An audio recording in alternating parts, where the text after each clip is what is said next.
Fala pessoal, tudo bem com vocês? Sejam bem-vindos a mais um vídeo aqui no canal. Para quem não me conhece, meu nome é Júlio Chagas e se você ainda não é inscrito, se inscreva no canal e ative o sininho para receber notificações de todos os nossos vídeos novos. Bom, esse vídeo é uma terça curiosa. Na verdade, a última terça curiosa. Eu não pretendo mais trazer vídeos de curiosidades aqui no canal, porque eles estavam atrapalhando no meu engajamento. Já que eu sei que a maioria de vocês que estão aqui estão pelos vídeos de crime. Então quando eu lançava um vídeo de curiosidade, muita gente não assistia. Aí acontecia que o meu canal diminuía as visualizações e consequentemente o engajamento também abaixava. Com isso, eu decidi tirar a terça curiosa do canal.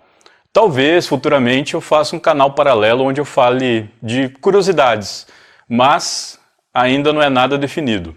E inclusive, eu estou gravando aqui no cenário que geralmente eu faço crimes, porque o meu outro cenário da Terça Curiosa eu já desmontei ele, então já não existe mais. E nesse último vídeo de curiosidades, eu vou falar sobre 3 dos maiores matadores do Brasil. E como eu gosto da vinhetinha da Terça Curiosa, eu vou puxar ela uma última vez aqui.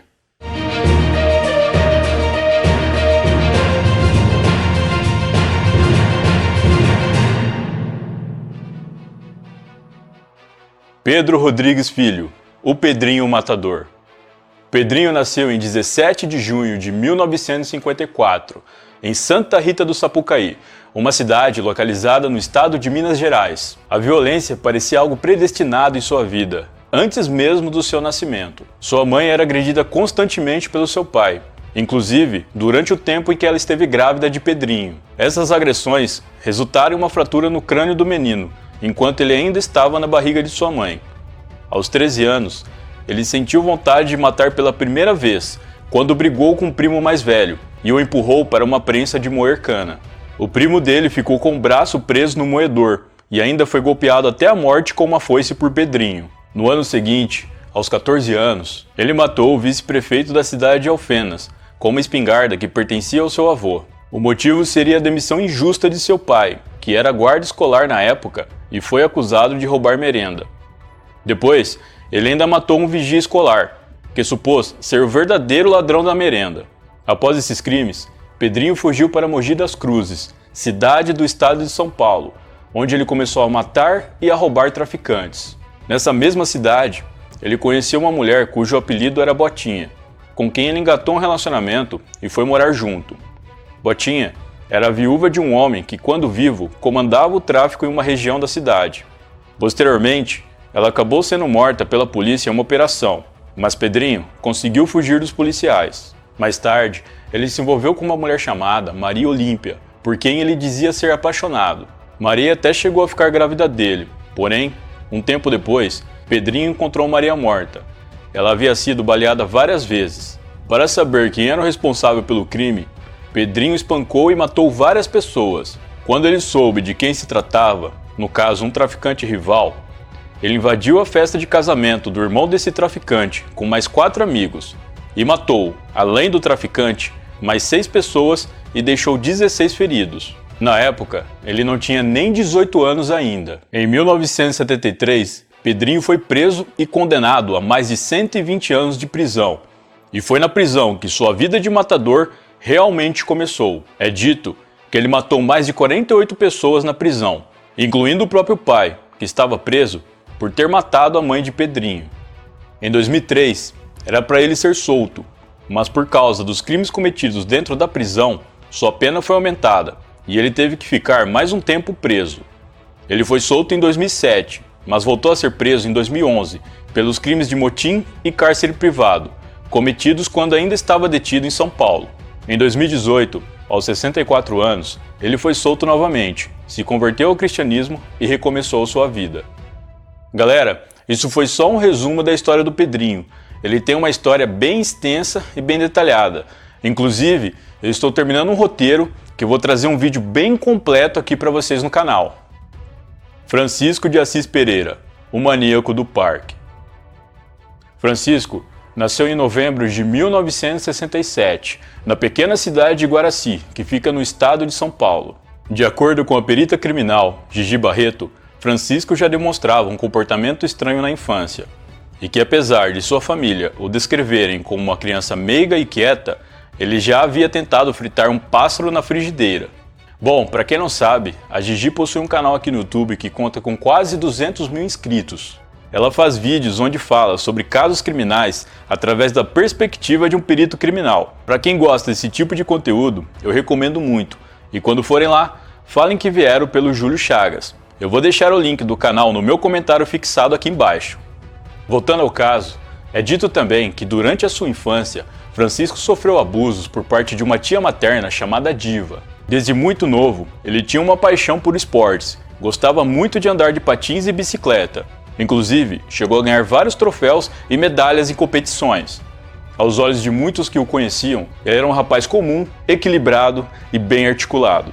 Francisco começou com seus crimes na década de 90. Ele se aproximava de mulheres que aparentavam estar tristes, pois, segundo ele, eram mais fácil de convencer. Após breve conversa, Francisco começava a elogiá-las. Se identificava como caça-talentos de uma revista importante e que estava interessado em tirar fotos delas. Dizia que era uma oportunidade única, algo predestinado, que não poderia ser desperdiçado. Chegava até a oferecer um bom dinheiro. Ao ganhar a confiança delas, ele levava as mulheres para o que ele chamava de sessão de fotos em um ambiente ecológico.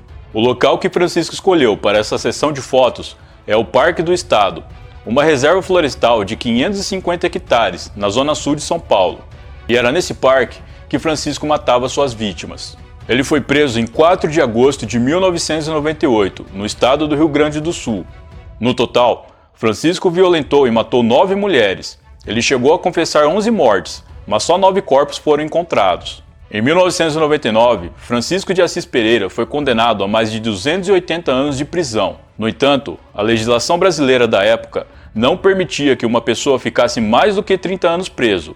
Dessa forma, pode ser que ele seja solto em 2028.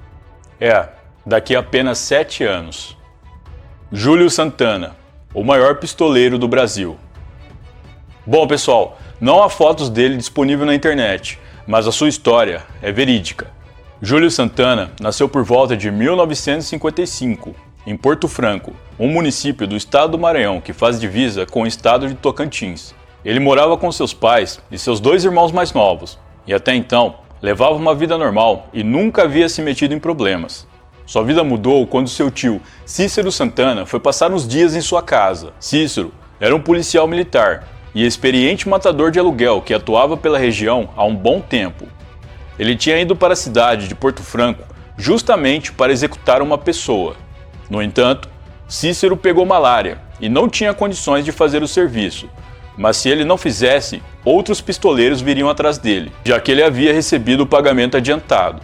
Foi então que Cícero pediu para Júlio, que tinha apenas 17 anos na época, fazer esse serviço. A princípio, Júlio se recusou. Ele não queria se envolver nisso de jeito nenhum. Queria viver a sua vida como uma pessoa normal. Cícero então passou a chantagear o rapaz, dizendo que se ele não fizesse o serviço, as coisas ficariam complicadas para ele. Júlio, por receio do que pudesse acontecer, acabou cedendo à vontade do seu tio. Vocês devem estar pensando que Cícero devia estar muito desesperado para confiar esse tipo de serviço que requer uma certa experiência a um garoto de apenas 17 anos que nunca havia matado ninguém, certo? Mas Júlio, desde muito novo, era um ótimo caçador e já possuía uma certa experiência com armas, além de saber atirar muito bem. Desse modo, Cícero sabia que Júlio, apesar da pouca idade, concluiria o serviço tranquilamente. Após eliminar o alvo, Júlio recebeu 300 cruzeiros de seu tio, que era uma porcentagem do valor total que Cícero havia recebido pelo serviço, mas ainda assim, para a época, era muito dinheiro. Isso acabou mexendo com a cabeça de Júlio, que até então nunca havia ganhado tanto em tão pouco tempo, e foi aí que ele decidiu que mataria novamente por dinheiro. Mas apesar de ele ter decidido que continuaria com a vida de pistoleiro, ele tinha medo de ir para o inferno por conta dos seus pecados. Ele chegou a falar disso para seu tio Cícero, que disse que após cada morte era só rezar 10 Ave-Marias e 20 Pai Nossos, que a alma seria limpa e estava tudo certo. Após realizar vários serviços, Júlio foi ficando cada vez melhor no que fazia. Ele até meio que criou um código de conduta, tipo umas regras do qual seguia à risca. Ele não matava mulheres grávidas, pessoas que estivessem dormindo e jamais aceitava fazer o serviço fiado. Todos os pagamentos tinham que ser adiantados. Algum tempo depois, Júlio entrou para um grupo de caçadores que eram financiados pelo governo para caçar guerrilheiros comunistas pelo Brasil. É dito que ele capturou e matou vários guerrilheiros durante esse período. Dentre os capturados estava José Genuíno, um conhecido político que foi condenado por corrupção no ano de 2012. Após sair do grupo de caçadores, Júlio voltou para o estado do Maranhão e continuou a matar por dinheiro, até que em 1987 ele foi preso. No entanto, ele não ficou muito tempo preso, pois subornou o delegado lhe dando uma moto em troca da sua liberdade. Essa foi a primeira e última vez que Júlio foi preso, mesmo sendo responsável por inúmeros homicídios. No total, ele matou 487 pessoas, sendo 4 menores, 59 mulheres e 424 homens. A maioria das mulheres que Júlio matou foi amando de seus próprios maridos, que desconfiavam que elas estivessem traindo. Ele catalogou todas essas mortes com várias informações em seu diário, que incluíam data, nome das vítimas e locais das mortes. Hoje, com mais de 60 anos, Júlio está aposentado e vive sua vida em alguma cidade do Brasil. Em 2018, foi lançado o filme O Nome da Morte, que conta toda a história de Júlio Santana, desde o momento em que ele se torna um matador de aluguel. Bom, pessoal, então é isso. Essa foi a nossa última Terça Curiosa, mas não fiquem tristes. O canal ainda continua e por aqui só vai ser só crime de agora em diante. Eu agradeço por vocês me assistirem até o final, um grande abraço e até a próxima.